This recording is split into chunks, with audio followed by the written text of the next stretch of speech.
All right, so strap in because today we are diving deep into something called the School of Money. Interesting title, right. Definitely piques the curiosity. Um, What we have are excerpts from a PDF, by Olamide. right, by Erlemite. And the source itself is, well, let's just say it's a bit of a puzzle. A little mysterious, huh? Yeah, a bit. First thing that jumps out is this repetition of oceanoffpdf.com sprinkled throughout. Ah, yeah, that's a pretty good indicator that we're looking at, most likely, a digital copy of a book.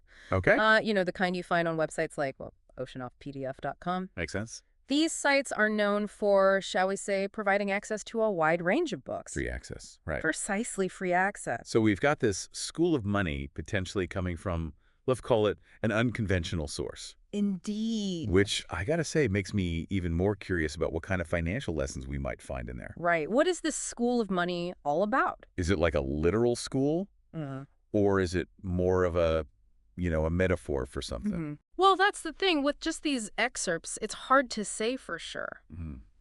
We don't have a lot of concrete details about, actual financial strategies or anything like that.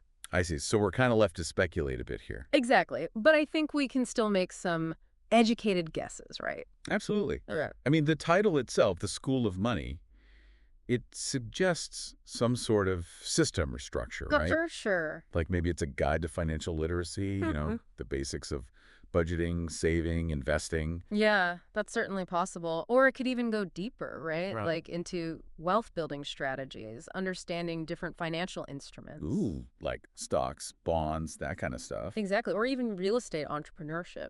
Now that you mention it, it does feel like this School of Money could have a pretty broad curriculum.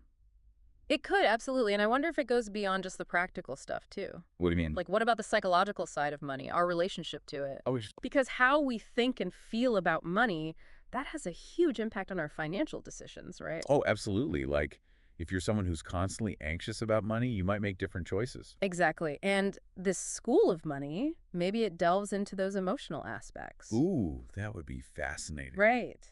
Like how to overcome limiting beliefs about money, things like that. Yeah, and it could even touch on the societal implications of money, wealth, and poverty. Right, right. Because those are huge issues that are deeply intertwined with personal finances. Absolutely. And the title does have a philosophical ring to it, The School of Money. It Like does. maybe it's not just about managing money, but also understanding its history, its role in society, Yeah, like different economic systems, capitalism versus other models. and maybe even some ethical considerations about wealth accumulation.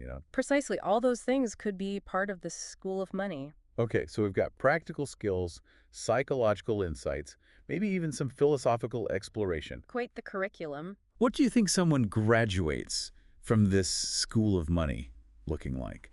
Well, I'd say they're probably pretty financially savvy. Financially savvy, They okay. can make informed decisions about their own money. Like they're not just blindly following financial advice, they're actually thinking for themselves. Exactly. And I think they'd also have a broader understanding of the economic forces at play. So not just their personal finances, but how those fit into the bigger picture. Right. They're seeing the connections between their own financial choices and the wider economy. That's pretty powerful. It is. And, they might even be equipped to engage in thoughtful discussions about money and its role in society.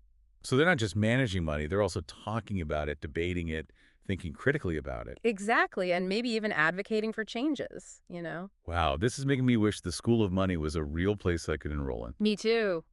But even though the specific content of Olamida's School of Money remains a mystery, it's definitely sparked some, well, thought-provoking ideas. Definitely. It's made us think about what a truly comprehensive financial education could look like. And you know what? Maybe that's the biggest takeaway here, What's that? that we should all be striving for that kind of education. To be more knowledgeable, more confident, and more critical when it comes to money. Exactly. So let's try and distill some of these insights, for the benefit of our listeners.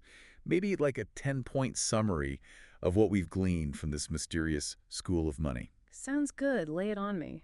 Okay, so number one, the concept of the School of Money suggests a structured, intentional approach to financial education. Solid start. Two, it likely covers practical skills like budgeting, investing, and understanding various financial instruments. Can't go wrong with the basics. 3, it could extend to the psychological aspects of our relationship with money. Ah, yes, getting to the emotional side of things. 4, and specifically, how our beliefs and emotions influence our financial choices. Important to be aware of those subconscious biases. 5, the School of Money might delve into the societal implications of wealth and poverty. Connecting personal finances to the wider social context. 6, it could offer historical perspectives on money and various economic systems. Ah, the big picture stuff. 7, ethical considerations surrounding wealth accumulation might also be part of the curriculum. Always good to consider the ethical dimensions. 8, a graduate of the School of Money would likely be a financially savvy and informed individual. The ideal outcome, Ray. 9, they'd be equipped to not only manage their own finances, but also engage in discussions about money's role in society. So, informed and engaged citizens. And finally, number 10, this whole concept prompts us to consider what a comprehensive financial education should encompass. Leaving us with a lot to ponder. Indeed it does. And with that, I want to thank everyone for joining us on this uniquely brief but undeniably thought-provoking deep dive. Until next time, Stay curious. and keep learning. We'll see you on the next deep dive. Take care. Bye, everybody.